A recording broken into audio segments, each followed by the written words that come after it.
Прямо зараз я їду велосипедом навколо світу, і в цьому епізоді вперше досліджуватиму знамениті міста древніх майя у Мексиці. Далеченько вже заїхав, але хочу ще далі. Отже, несподівано отримавши відмову у в'їзді до Нікарагуа, я змушений перелетіти цю країну. Довго не думаючи, я беру квиток відразу до Мексики, на легендарний півострів Юкатан, батьківщину індіанців майя. На околиці міста Канкун я на одну ніч поселяюся в розкішних апартаментах, проте в геть трешовому районі.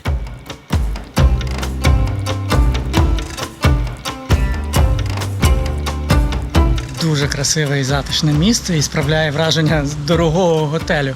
Але насправді це найдешевше, що я міг знайти в цій частині міста ближче до аеропорту. А все тому, що локація просто нікудишня. Довкола самі якісь індустріальні зони, дороги, ви бачили, якийсь суцільний треш. Як така вілла опинилася серед усього цього, для мене загадка. Але непогано, що вона тут є насправді. Питаю в чоловіка, де тут можна у вас повечеряти, поснідати? Він каже, лише 2 милі в той бік, всі магазини і ресторани. Коштує це $24 за ніч, і якщо врахувати, що це справді апартаменти повністю, то це насправді недорого.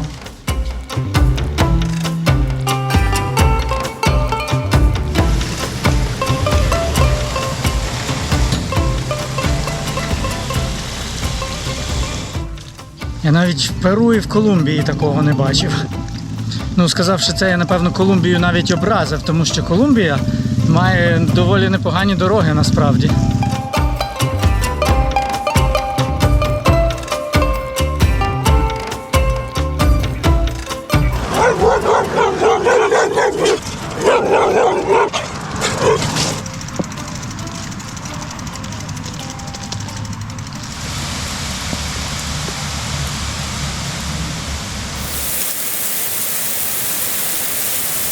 Сьогодні я ночував в такому ось колоритному закладі в етностилі. Як мені пояснив чоловік, власник, це місце для різних заходів, для корпоративів, грубо кажучи, я так думаю. Але тут дуже красиво все зроблено, ось такі очеретяні дахи будівель, тут басейн, дитячий майданчик, пальми красиві. Але найкраще те, що мені дали місце прямо під ось цим куполом, і я був захищений від дощу, тому що дощ йшов вчора ввечері доволі рясний. Це все ще продовжується сезон дощів, хоча він має закінчитись приблизно вже скоро, десь за місяць, в листопаді. Але все ж таки практично щодня йдуть дощі тут в Мексиці, як і в попередніх країнах. Неймовірна вологість і практично кожного дня доводиться трошки намокати.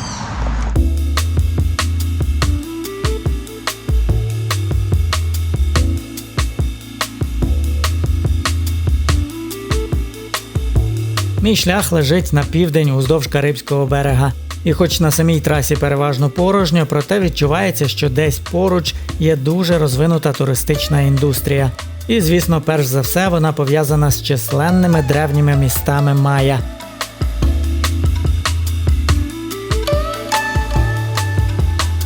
Моїм першим запланованим об'єктом для відвідування є руїни міста Тулум, одна з найвідоміших історичних локацій Мексики.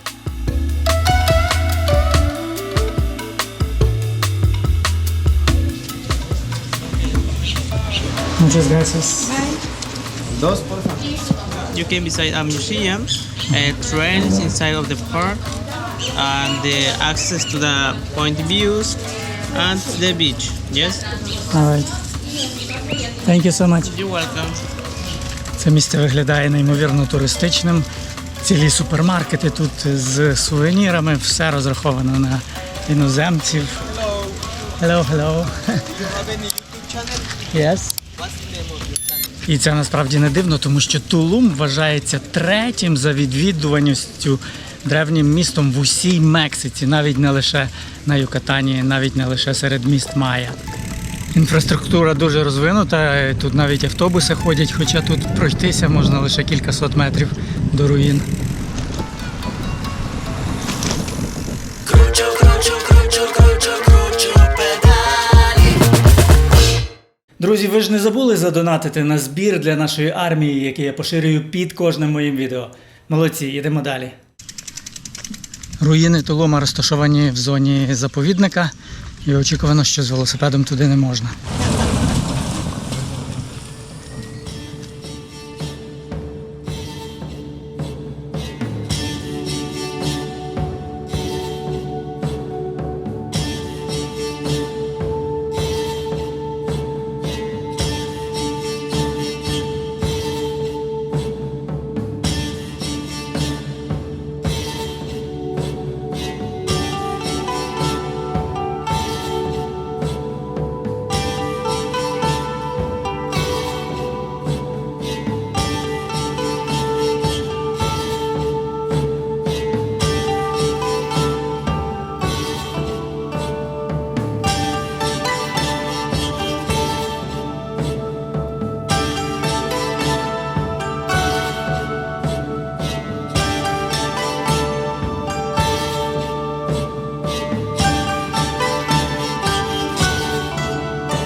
Є кілька факторів, котрі створюють цю унікальність Тулума і сприяють його шаленій туристичності. Перше – це те, що він розташований безпосередньо на березі моря, Карибського моря. І це дуже-дуже нетипово для майянських міст. І ви просто не знайдете іншого міста древніх майя на березі моря.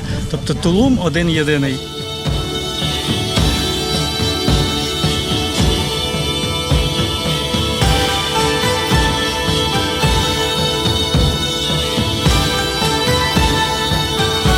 Ну і я вважаю, що розташування на березі моря відіграє просто велетенську роль в туристичності Тулума, тому що практично вся зона прибережна тут є туристичною. Відповідно, більшість людей, особливо іноземців, я так думаю, котрі відпочивають тут на пляжах, в ресортах, вони обов'язково відвідують також Тулум, тому що це зовсім поруч і справді колоритне і цікаве місце.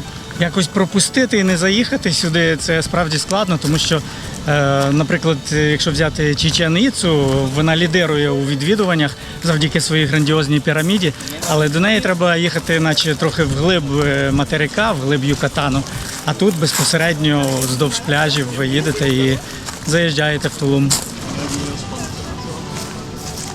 А оце, до речі, головна будівля Тулума Ель Кастійо, або просто замок. Також вона служила маяком для моряків майя, котрі пропливали тут уздовж другого за довжиною у світі коралового рифа. Перший – це, як відомо, Великий бар'єрний риф біля Австралії, другий за довжиною тут, приблизно 1000 кілометрів. І от їм було важливо, щоб вчасно, в певний момент розвернути кораблі в напрямку берега. Це можна було зробити лише в одному місці, ось там. І саме для цього вогні у вікнах цього Ель Кастійо в певний момент вказували морякам, де потрібно повертати. Тобто, досягши потрібної точки, вони просто бачили ці вогні, в інших точках їх не видно. І таким чином знали, що тут безпечне місце. До речі, цікава співзвучність слів «маяк», «майя».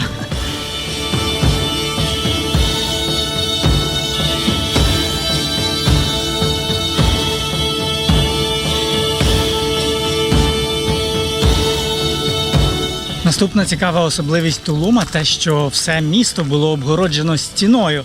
Поширена думка, що для Тулума це є унікальною особливістю, але насправді ні. Ще існують декілька, 5 чи 6 інших міст, котрі також мали оборонні мури довкола. Але знову ж таки, це дуже нетипово для інших міст. Та й сама назва Тулум означає стіна або мур з однієї з індіанських тутешніх мов. Але насправді перша оригінальна назва була зовсім іншою. Вона вимовлялась, здається, як «сама», і це означає «схід сонця», тому що справді схід сонця знаходиться просто, якщо дивитися звідси в море.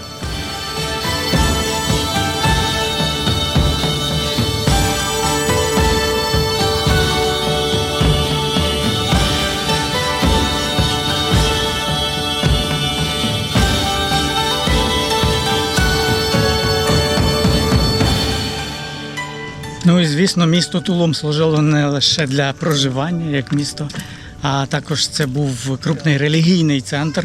Тут було багато культових споруд.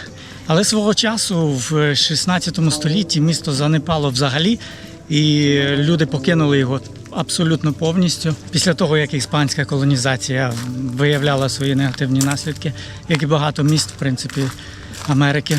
Але цікавий факт. Кажуть, що протягом усіх цих століть, коли місто занепало і буквально потопало в джунглях, люди з довколишніх сіл і містечок час від часу приходили сюди саме в релігійні об'єкти і приносили якісь жертви, поклонялися своїм богам. Десь аж до середини ХХ століття, аж допоки стрімкий розвиток туризму не припинив це і місто перетворилося на суто туристичний об'єкт.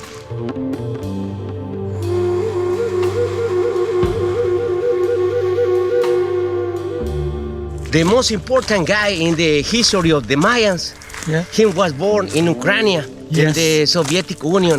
Yeah. The name of that great man, Yuri Valentinovich Norosov. 2 medals of gold. One of Guatemala, the Quetzal gold, and the Eagle gold of Mexico. That was because him found a way to traduce the Mayan glyphs. Yes. We're talking about epigraphy, and the Mayans have the language, the more hard language to speak Oh, really? in the planet, see? The Maya. Muchas gracias. Gracias. Hasta luego. Hasta luego. What's your name? Su nombre? Blas. Blas. Blas. Nice to meet you. Thank you, Blas. Випадково познайомився з одним із гідів, і от він мені нагадав просто унікальний факт про Юрія Кнорозова, українця, котрий розшифрував мову майя. Ви можете це уявити? Ніхто із тутешніх вчених світу, котрі приїжджали сюди, досліджували писемність майя в польових умовах безпосередньо тут, в стародавніх містах. Кнорозов жодного разу тут не бував. Він все зробив виключно по книгах, по тому, що він бачив по замальовках стародавніх. І це просто неймовірний факт. Він це зробив буквально дистанційно. За Радянського Союзу йому просто було неможливо виїхати сюди, його не випускали. І от справді, як сказав цей чоловік, його звати Блас, що Юрій Кнорозов для нього людина, котрою він захоплюється, це людина-легенда. Ну і для багатьох майя також, тому що він практично відкрив для них нове вікно в дослідженні культури майя. Хоча сам він не майя і з іншого кінця планети. Тобто фактично те, що самі майя не змогли протягом багатьох століть зробити. Ну що ж, хоч погода зараз вважається просто прекрасною, бо немає дощу, але парить просто страшенно. Ну, але нічого не поробиш, пора їхати далі, і попереду ще купа цікавих місць. Далеченько вже заїхав, але хочу ще далі.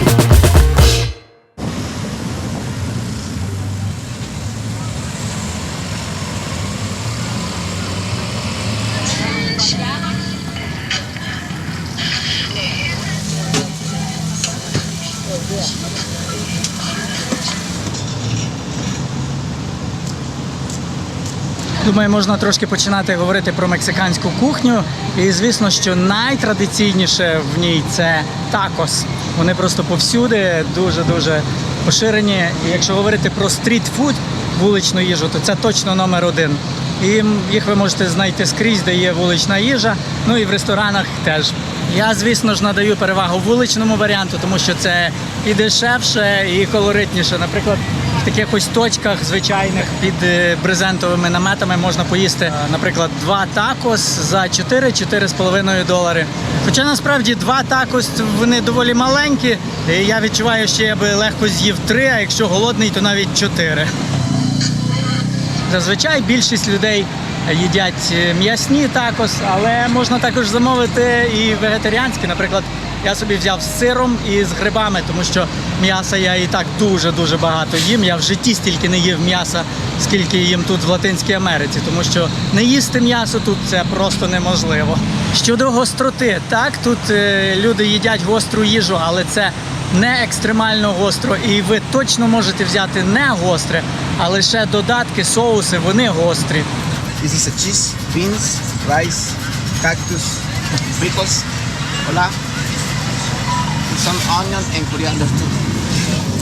Найбільша колоритність вживання тако полягає в тому, що ви його берете рукою і їсте. І воно при цьому розлітається, розповзається, його справді дуже важко взяти і запхати до рота.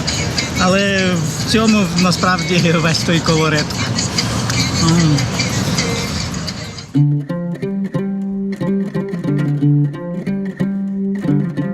Юкатан – це рівнинний край, майже весь вкритий джунглями, серед яких час від часу визирають села і містечка. У них я зупиняюся на ночівлю в абсолютно випадкових місцях, наприклад, біля входу в магазин.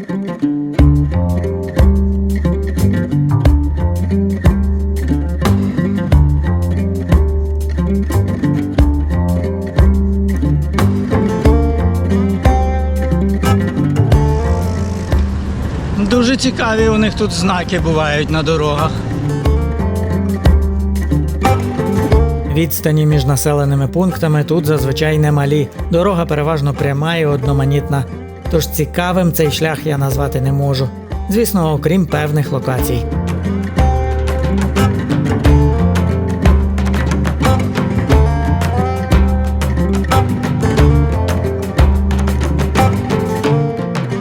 Юкатан – це настільки археологічно багатий край, що якщо ви подивитесь на мапу різних розкопок, археологічних руїн, стародавніх міст, пірамід, то ви побачите, що це весь Юкатан просто всіяний цими стародавніми точками, містами.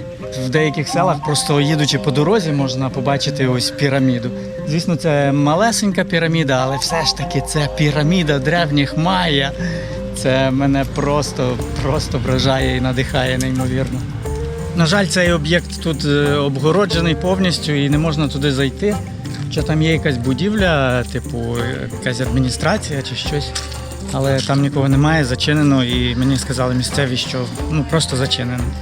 Я думаю, що це не є якась визначна точка, і тут туристів небагато, тому вони тут не активні і не тримають це відкритим. Але ось прямо з дороги можна це подивитися. Кручу, кручу, кручу, кручу, кручу педалі.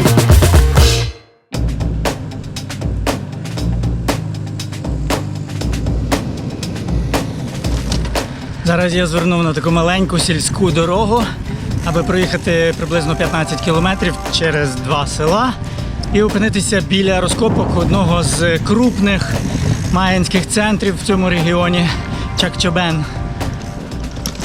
Переважно дорога йде ось такими джунглями, але з одного боку видно, що люди намагаються розвивати цю землю, обробляти. Деякі поселення зустрічаються, але небагато.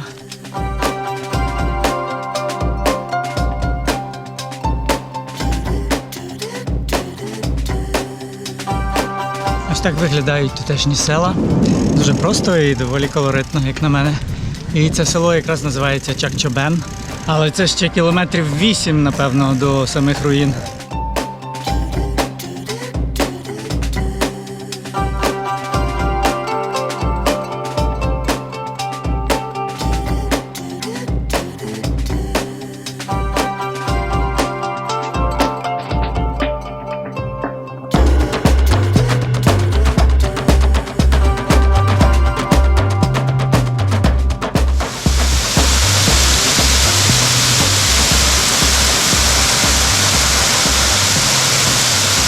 Красиве і атмосферне місце, справді, щойно я вже пройшовся, все побачив. Але я тут зіткнувся дуже несподівано з таким здирництвом, чи як це назвати. Тому що найперше, що вони мені сказали, ви не можете використовувати GoPro тільки за окрему плату, $5. Я кажу, окей, GoPro ховаю, телефоном можна користуватися? Можна, тільки без відео, лише фото. Я кажу, гаразд, але невже ви справді будете перевіряти мій телефон, чи я там знімав відео? Так, будемо. Я кажу, це моя приватна річ, як ви можете це перевіряти? Ну окей, в будь-якому разі я подумав, хай буде фоторепортаж цього разу. Тож я лише фотографував, тут справді нічого не порушував. Заплатив лише $5 за вхід. Проте, на мою думку, хоч вони і намагаються створити такий високоякісний сервіс туристичний, як в усьому цивілізованому світі, але в цьому сенсі вони залишились на рівні тих середньовічних майя, тобто з їхніми іноді дивними порядками, так як і релігія в них була дуже дивна і шокуюча, і взагалі стиль життя. Так, напевно, і тут. Вони вважають, що абсолютно нормально збирати додаткові гроші за GoPro, за будь-що інше, вже не кажучи за фотоапарат, за відео на телефоні додаткові гроші. Дивно, що вони не придумали знімати плату за використання очей, щоб це все бачити.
В придорожніх кафе все виглядає дуже-дуже по-домашньому. Ось тут стіл заставлений отако, прямо як в домашній кухні, різним мотлохом, посудом.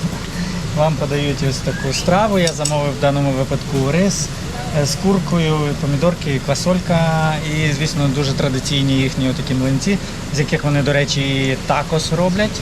Також вони питають, чи хочеш гостренького. Я кажу поко, що означає трішки, так, можна. Люблю гостреньке трохи. І вони показали мені ось таке важкезне, я не знаю, це камінь, здається. І я думаю, це дуже традиційна штука. І в ньому ось перцева суміш бімба з чилі у вигляді свинки. ¡Y, cotorrito, chichi! ¡Ay, dame un besito! Mami, Valeria, dame un besito, un besito. No seas grosera, Valeria. No, mami. Echa foto. Chulo, mi amor. Ay, qué chula, mamacita. Було смачно. Окей, якщо чесно, не дуже. Але коли я попросив каву, то я тоді зрозумів, чому всі ці горнятка стоять тут. Тому що тут насправді селф-сервіс. Ви самі все робите. Берете, яке хочете, яке вам подобається горнятко. Я, звісно ж, вибираю для кави найбільше. Ось таке велетенське. І тут стоїть кава, тут стоїть цукор, тут стоїть молоко порошкове. Так, така в них кава. Кава, як я вже раніше казав, в усій Латинській Америці. Ось така розчинна, тобто незвичайна зернова мелена. Ну і розмір порції мене просто вбив на повал в приємному сенсі. Ви можете навіть, якщо хочете більше ще, ви можете ще собі доробляти. І я думаю, це без додаткової плати, тому що тут ніхто нікого не контролює. Також я попросив до кави дещо солодке, мені запропонували ось тут випічку. Вона виявилась такою ж древньою, як їхні піраміди, але нічого, смакувало непогано. Uva. О, вау! Виноград вони вирощують. Це мені пані покликала з собою показати їхнє господарство. Mira, Ага. también aquí se dan las uvas. En Quintana Roo. Y se dan muchas plantas, el limón. Угу. Tenemos mucha vegetación. Nos gusta sembrar para comer, porque nos gusta comernos todas las cosas, las vegetales frescas, recién cortaditas.